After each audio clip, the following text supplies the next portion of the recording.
शहर की एक मसरूफ गली में वाक़े एक छोटा सा घर, जहां दो नस्लें एक साथ रहती थीं, एक जदीद दौर की और एक माजी की यादों में बसी हुई। इस घर में रहने वाला 17 साला अहमद एक आम सा नौजवान था, मगर उसकी दुनिया आम नहीं थी। उसकी दुनिया उसके मोबाइल की स्क्रीन में कैद थी। इंस्टाग्राम, टिकटॉक, फेसबुक ये सब उसकी जिंदगी का हिस्सा नहीं, बल्कि उसकी जिंदगी बन चुके थे। सुबह उठते ही उसका हाथ मोबाइल की तरफ बढ़ता और रात को सोने से पहले आखिरी नज़र भी उसी पर होती। उसके लिए असल दुनिया सिर्फ एक वक्फा थी और सोशल मीडिया उसकी असल जिंदगी। इसी घर में अहमद के दादा हाजी साहब भी रहते थे।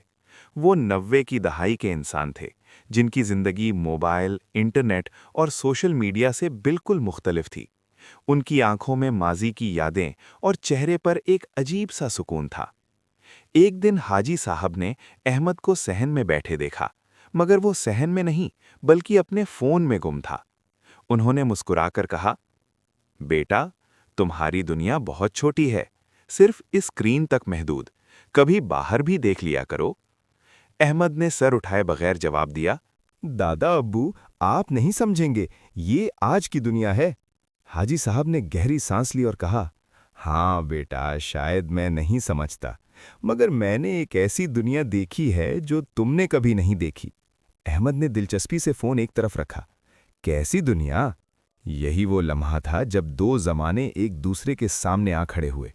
हाजी साहब ने कहना शुरू किया, ये 90 की दहाई की बात है। ना कोई स्मार्टफोन था, ना इंटरनेट। हम सुबह उठते, दोस्तों को आवाज देते और गली में खेलने निकल जाते। क्रिकेट, पिट्ठू गरम, छप्पन छिपाई, यही हमारी दुनिया थी। अहमद हल्का सा मुस्कुराया। ये सब तो बोरिंग लगता है। हाजी साहब ने नरमी से जवाब दिया, बोरिंग नहीं बेटा, ये जिंदगी थी।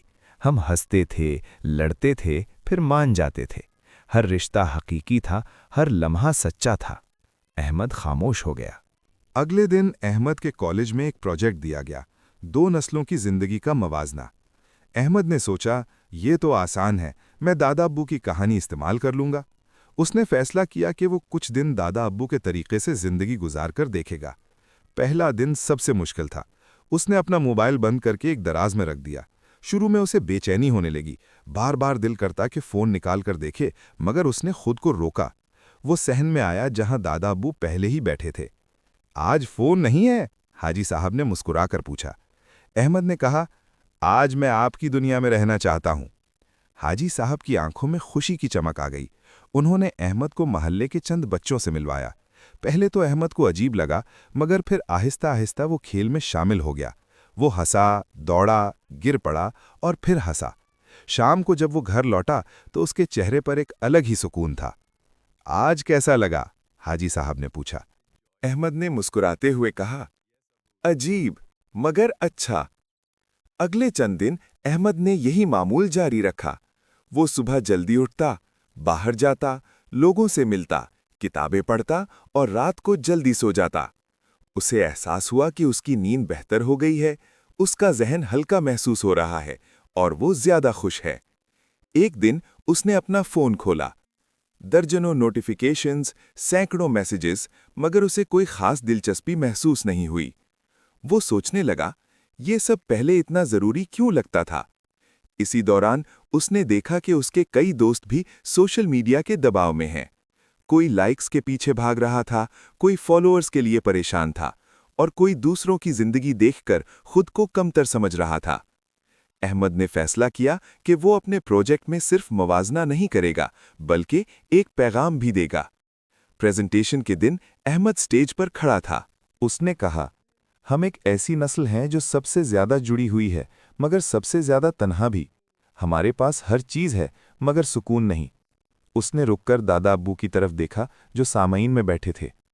90 की दहाई में लोग कम वसाइल के बावजूद ज्यादा खुश थे, क्योंकि वो हकीकत में जीते थे। आज हम ज्यादा वसाइल के बावजूद कम खुश हैं, क्योंकि हम एक झूठी दुनिया में खो गए हैं। पूरा हॉल खामोश था। अहमद ने आखिर में कहा, सोशल मीडिया बुरा नहीं, मगर इसका नशा खतरनाक है।